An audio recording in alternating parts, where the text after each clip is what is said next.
Hey everybody, and welcome to another total random review for Star Trek Discovery Episode 8, Vis Pacem para Bellum, which I'm told translates to, if you want peace, prepare for war. So before we go on, just a reminder to everybody here that this is a spoiler-filled review. If you do not want this spoiled for you and you have not watched the episode yet, I recommend stop watching now, and then maybe come back and check it out later. If you don't care about spoilers or have watched the episode, then please continue, and I hope you enjoy. So my initial thoughts for this episode, it was pretty cool. It was an enjoyable episode. We're introduced to a new planet with a new species on there, very interesting species, on a planet called Pavos. We get some momentum on the Klingon story arc, which is great because honestly it's been super freaking stale since episode 3. And we get the promise of a very epic fall finale coming next week, or tomorrow, or yesterday. It really depends on when I actually get around to uploading this episode. I'm so sorry that this is late, guys. Anyways, so that's what I thought of this episode.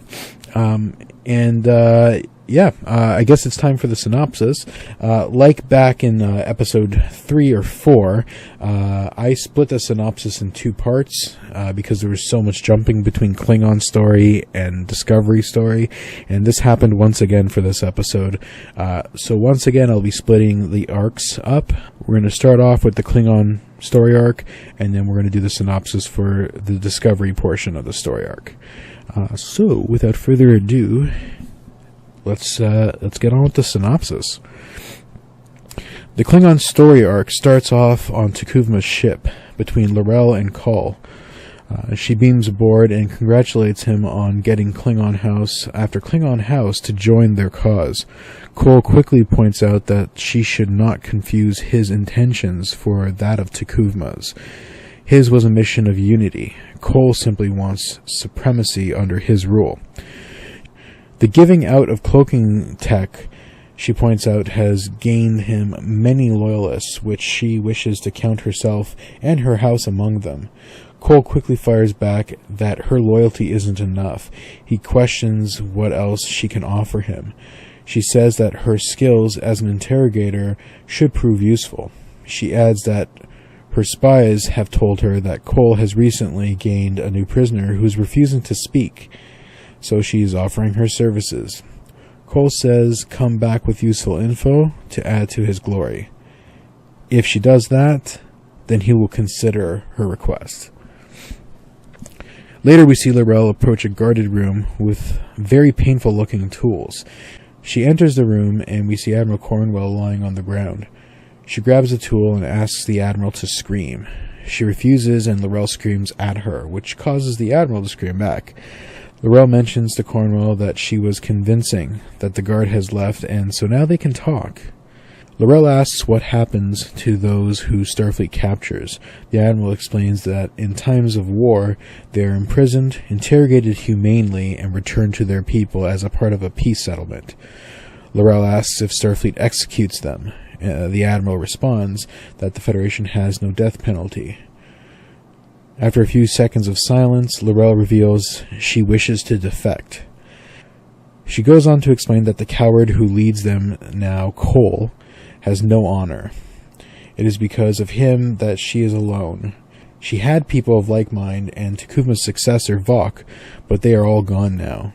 She has nothing left. She tells the Admiral she has a ship in the hangar and that Kahless willing, they can use it to escape with their lives.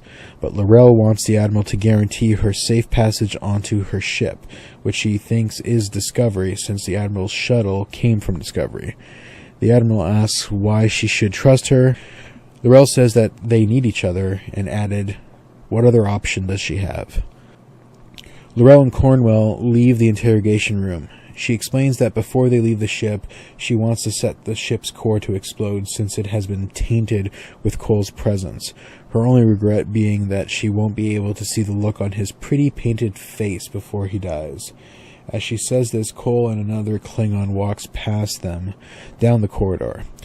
Cole stops, notices Laurel, and questions where she is taken the prisoner. Laurel quickly grabs the Admiral's arm and quickly states that she was not what she expected, to which the Admiral said the same of Laurel. At that moment, Cornwall takes Laurel's dagger and takes a swipe at Laurel.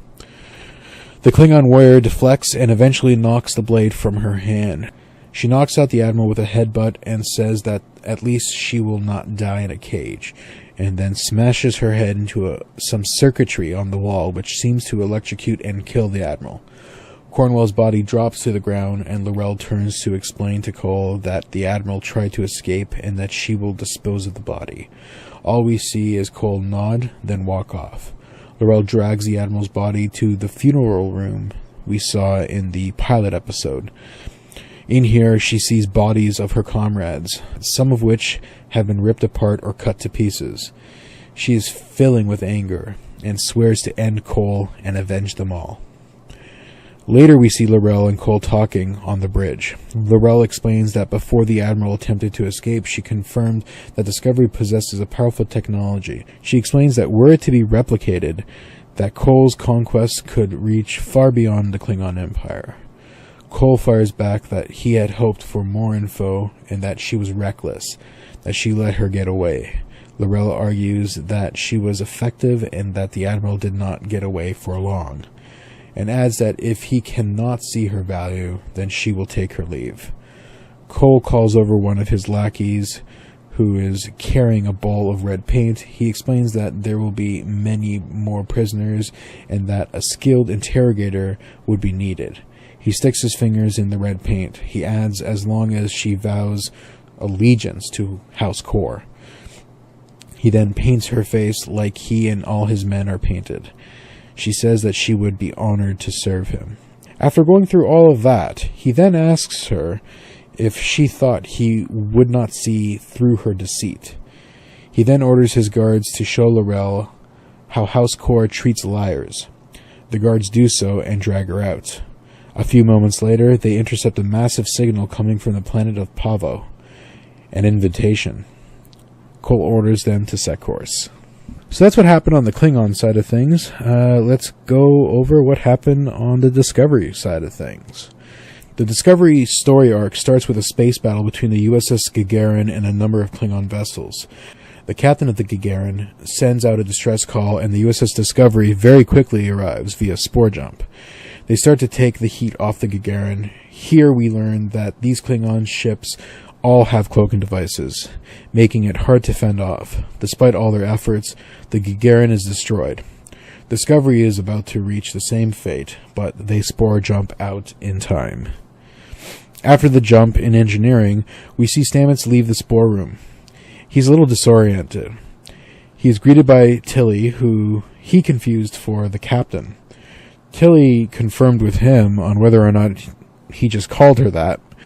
Stamets denies it, accuses her of daydreaming, and walks out. In the captain's ready room, Lorca is speaking with a Vulcan admiral. He questions why there were no other Starfleet vessels in the area. Turns out there were more ships, but they were ambushed at the same time as the Gagarin. Lorca confirms for the admiral that all ships had invisibility screens, aka cloaks. The admiral confirms that their intelligence has been correct. That Cole has resurrected T'Kuvma's ship, the Ship of the Dead, and is now sharing the cloak tech with the entire Empire. He explains that this revelation makes Discovery's current mission on the planet Pavo more crucial than ever. On Pavo, we are greeted to a personal log of Michael's, where we learn that they are exploring a planet that has strategic value to the Federation. It's a seemingly uninhabited planet. Every tree, rock, and blade of grass vibrates with its own specific tone. Together these combine to form a kind of music, the signature sound of the planet, heard everywhere on the surface. The sound is even broadcast into space by a towering crystal structure. It is Starfleet's hope to modify the electromagnetic frequency of Pavo's signal and harness it as a form of sonar, to help make the Klingon ships visible to Starfleet ships, and help turn the tide of the war. Burnham, Saru, and Ash are walking through a forest when suddenly a cloud of glowing dust forms in front of the away team that seems to be able to communicate with Saru due to his enhanced senses. Saru says that the entity would like them to follow it. They do so, and we see the away team approach a hut that the entity has led them to. Michael is trying to use the universal translator to speak to them, but it is not working. Saru says that he doesn't think they mean them any harm. Ash questions that, and Saru replies that if they were a threat, that he would have been the first to know. Saru approaches the entity and reaches out. Through this contact, he learns that they are trying to communicate with them. Saru mentions that this will take some time. Burnham, speaking to Ash, points out that they can no longer continue with their mission until communication can be established with this entity. They cannot modify or take anything from this planet without the entity understanding and agreeing to what they are trying to accomplish, due to first contact procedures. Back on Discovery, Tilly approaches Stamets in the mess hall. She sits down and quickly points out that since he injected himself with the tardigrade DNA, it seemed to be a good thing, and now he is back to his grumpy, rude self. She wants to know what the deal is. After a long, awkward pause, Stamets admits that something is in fact going on, that there are times he knows everything, who Tilly is, where he is, what he is doing, and other times it's all a jumble. Tilly asks if he's spoken to Culber about this. Stamets points out that if he did, he would put the Doctor in an impossible situation. As a medical officer, Culber would have to report to Starfleet about the genetic modifications and their effects, which would most likely have Stamets sent to a Starfleet facility to be poked and prodded. If he doesn't report it, and Starfleet finds out, the Doctor's career would be ruined and over. Either way, he will hurt Culber. Tilly says that they should monitor these episodes and hopefully that this will all pass. Back on Pavo, we learn from Saru that the entities are not only from the planet, but they are the planet. Burnham asks if the crystal transmitter was built by them. Saru explains that he is not sure, but he knows they desperately want to know others and wish to be known. They have been trying to share who they are with the rest of the universe since the beginning of their existence. They call it a night, and we see a suffering Saru lying on the ground. He gets up and steps outside of the hut. He begs the entities who are outside to make it stop, even for a moment, referring to the sounds of the planet, which are greatly enhanced due to his senses. The entity responds by surrounding Saru, which seems to be reading his mind, making events from the past pop up. The entity dissipates, and we see a super calm Saru. The next morning, Tyler and Ash see a very refreshed Saru walk into the hut they spent the night in. Saru claims that he just updated the captain on the new circumstances of their mission. He claims that he was able to make a few minor modifications to the transmitter, which boosted the signal significantly enough to make contact with Discovery.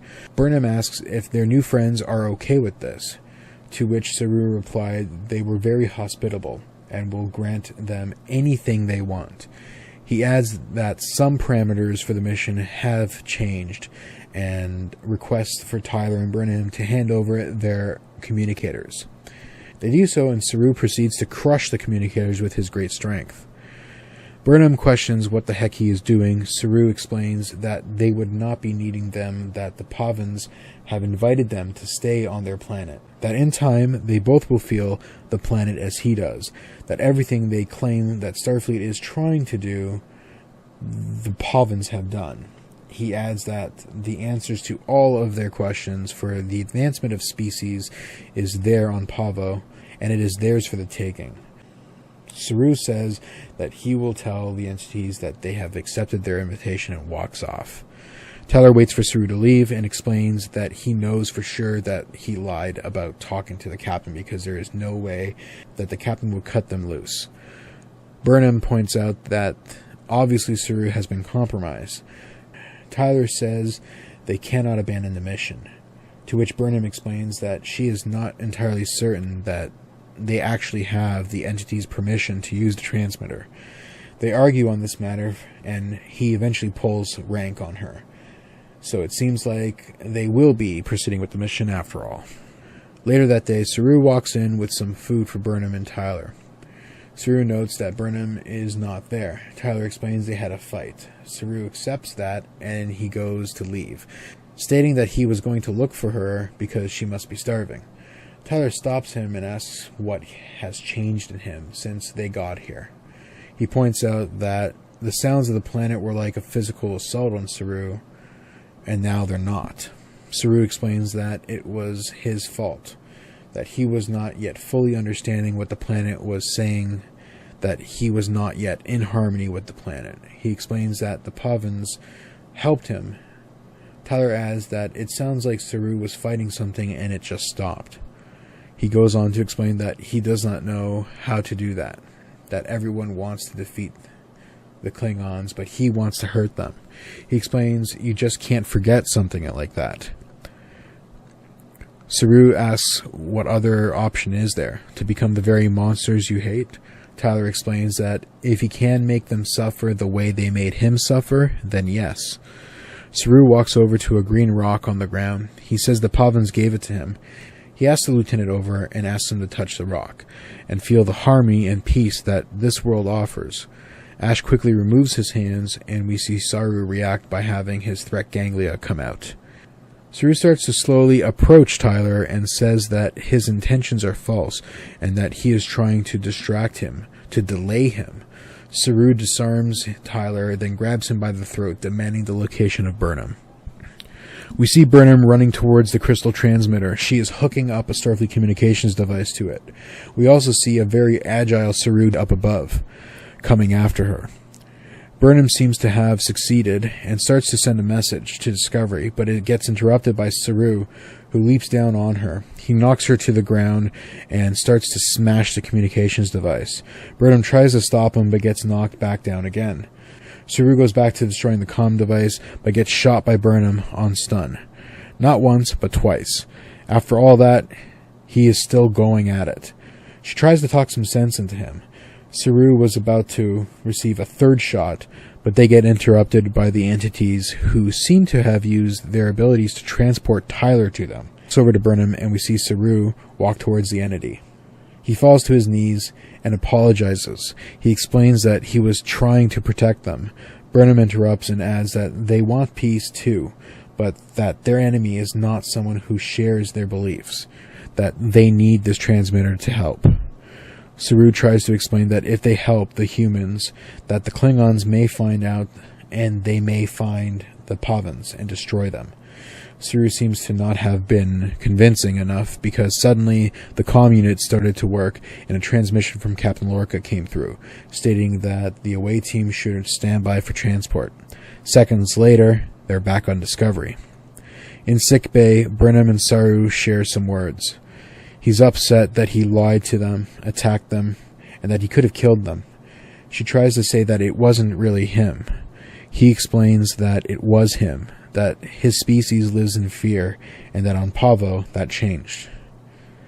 The episode ends back on the bridge, where Lorca questions Burnham's report that the modifications to the Pavan's transmitter was a success. She said it was. The captain explains that the transmitter is now sending out a loud signal on 2 subspace bands, theirs and the Klingons. He adds that what Burnham did was invite the enemy to join them there. She responds that she did not, that the Pavans did this, that their existence is to bring harmony to the universe. They think they're actually helping us. Suddenly they pick up a Klingon ship heading for them. It gets identified as the Ship of the Dead, Tukuvma's ship. Burnham points out that they are the Pavans' only line of defense, and that they must protect them. So guys, that is it for that synopsis. Pretty fun episode, no?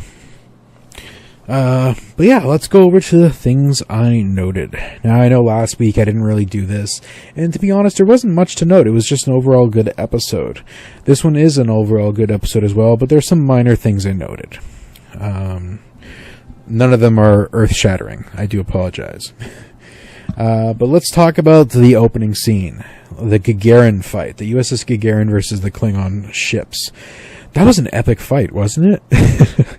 And that ship is awesome. That's actually probably my favorite Discovery era Federation ship so far. I mean, the Shenzhou was pretty cool. The Discovery is slowly, like turtle's pace, starting to grow on me. But the Gagarin, which I believe is a Shepherd class from what I saw online, it's a pretty epic design. I love this design. But, there's always a but. The ship looks way too advanced for the era that it's taking place in, still. All the Federation ships do. And until they show me what their version of a Constitution class is going to be, this is always going to bother me. I mean, again, it's not earth-shattering. The aesthetic that they've chosen to go with is starting to grow on me. I know it's not canon, unless they explain it somehow. But yeah, the ship looks way too advanced for the era that it's in. But again, it's not the end of the world. I gotta start looking past these things. But one of the things I noticed on this ship is that the nacelles, yes, the nacelles, they look an awful lot in shape. Not overall appearance, but the shape of them look an awful lot like the nacelles that you find on a Nova class ship, notably the USS Equinox from Voyager. They're very similar. Yeah, I see some similarities there. But aside from that, it was an awesome fight, awesome ship. Again, I can live with this. I don't really care that they look very similar, but I kind of do at the same time because, you know, that's not what nacelles are supposed to look like in the TOS era. But, yeah, anyways, I feel like I'm starting to beat a dead horse here. But yeah, I can live with that. Awesome ship, awesome scene, very similar looking nacelles. Alright, let's move on. Admiral Cornwall. So this is interesting. I didn't see this whole L'Rell defecting thing coming at all. I don't entirely think that she was completely genuine either. I think that this is part of a bigger plan on her end. I think she's genuine in wanting to defeat Cole. I think things have changed. Like she still believes in T'Kuvma's mission, but I feel like she feels that she needs to get rid of Cole first, and this whole defection over to the Federation would facilitate that in some way. Now, is Admiral Cornwall actually dead? I really don't know. She might still be alive. She might be. We really won't know until the next episode, maybe.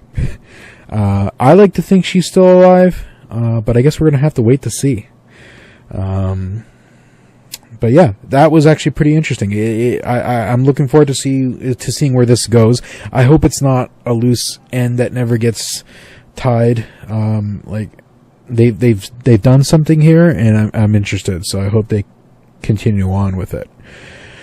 Here's a minor thing. I haven't covered this on any of my videos yet, but if you're watching these videos, I'm sure you're watching a lot of other people's videos, and there is a rumor, a theory going around that Vok, T'Kuvma's successor, the albino Klingon, is in fact Lieutenant Ash Tyler. I mean, it's a pretty interesting theory. Part of me wants to believe it. It kind of does make sense so far. I mean, we haven't seen Vok since he disappeared at the end of episode 3. I think it was episode 3. I could be wrong about that. But, you know, when he disappeared, he disappeared. We haven't seen him since.